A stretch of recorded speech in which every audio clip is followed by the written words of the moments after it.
could extrapolate that he had just got down at that station, was heading towards the IIT. So that is a remote effect, and we said, I think we should call it the Diara effect. So today I take this opportunity, in all of your permission, to honor my friend, philosopher and guide with this title, the Ramachandra Diara effect.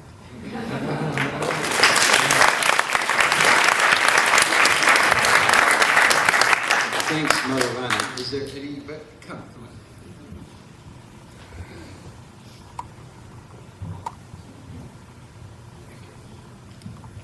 It's quite late in the night, but I won't take much of your time. As all the associates of Dr. Diarao know, he always has quite a lot on his mind. It's either the transitions of the iodine molecule, or they are a graduate student who has very stupidly recorded a cyanogen band instead of a selenium titanate, or the next meeting of the finance committee of the department, and who's going to chair it, and what is going to be what's going to be happening. There's always a lot on his plate. It's never free. And if you happen to go to him in one of those modes, you cannot always predict what the result of your discussion going to be. We may be talking about the quantimeter Jarlash spectrograph, which we probably have to weigh in 6 and say spectrograph. And you would be nonplussed because we talked about it half a dozen times. And when you say switch spectrograph, I don't know. Am I wrong? What's happening? Well, okay. And Mr. Diarao, Suhasini Garu wants you to call her in the next few minutes. With Suhasini. That is a tough call to answer. Suhasini Garu, we have been keeping your man very busy for all these years, and now we release him to your exclusive custody so that he would never say it with Suhasini.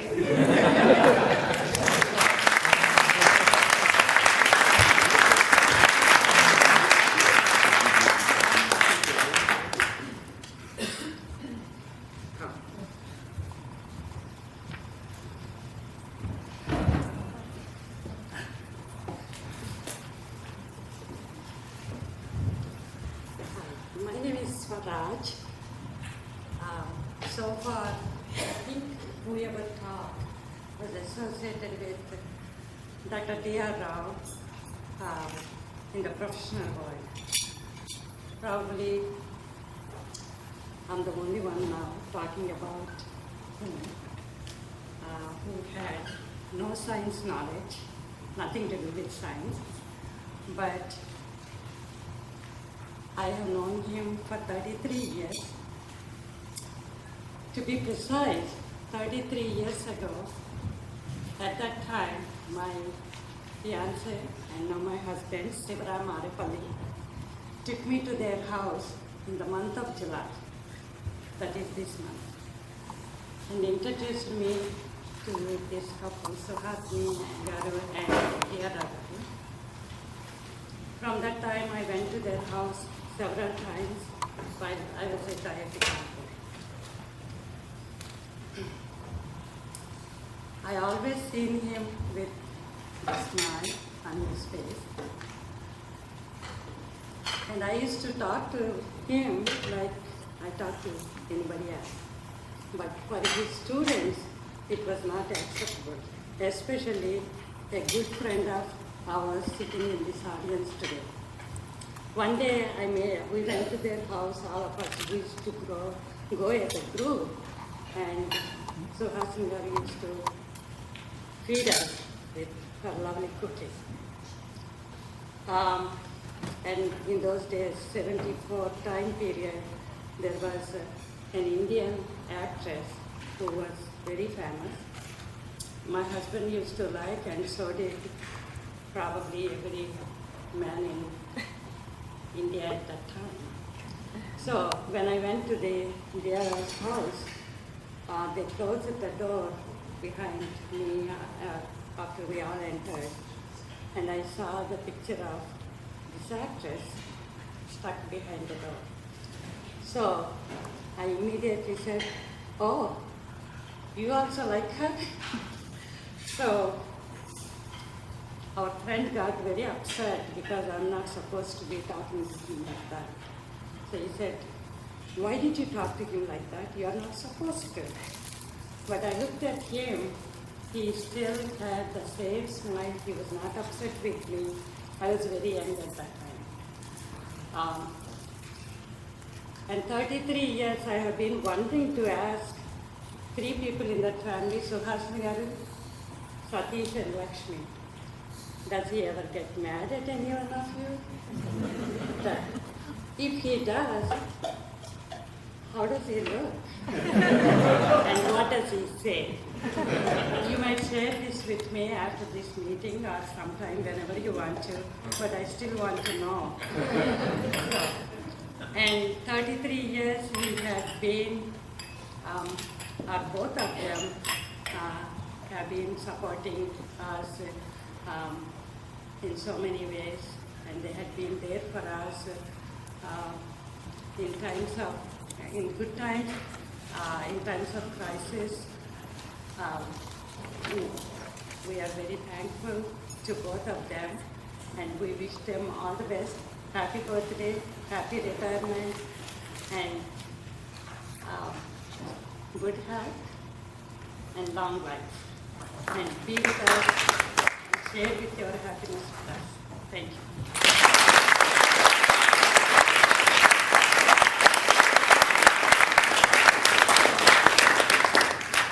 You know, there's another question that occurs to me, and that is, does Suhasini ever get mad at Ramchandra? But I will never ask her that question. So anybody else? Here we go. Thank you. First of all, I'd be remiss if I didn't acknowledge and thank Professor Javan for inventing the laser and allowing us to have a company that gets to build them.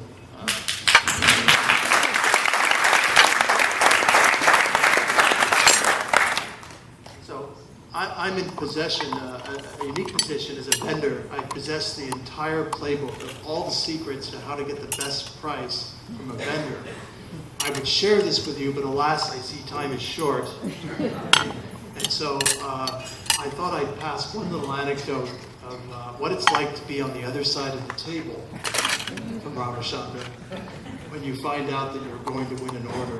And I can tell you it's a unique feeling. And I recall once, many years ago, I was sitting and I was in a fairly contentious deal with a competitor, and I had this look from the other side.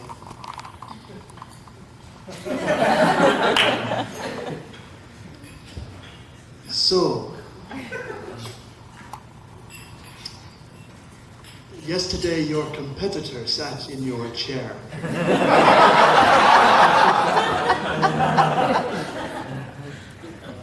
Yes, your competitor.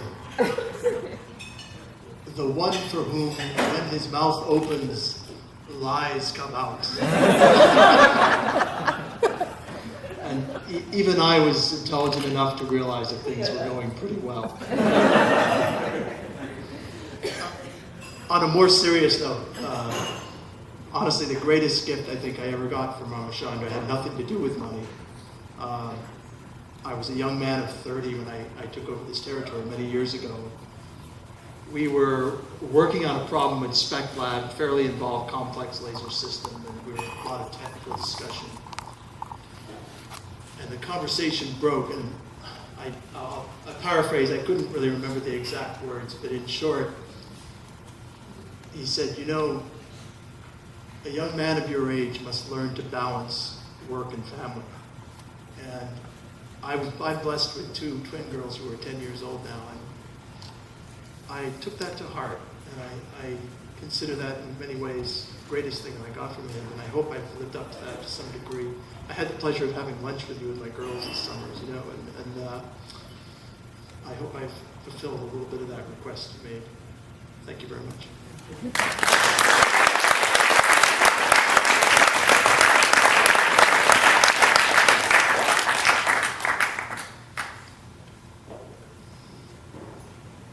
So I think it's time to say goodnight. And I hope you've all had as enjoyable a time as I have today, especially when the Spectratones sing.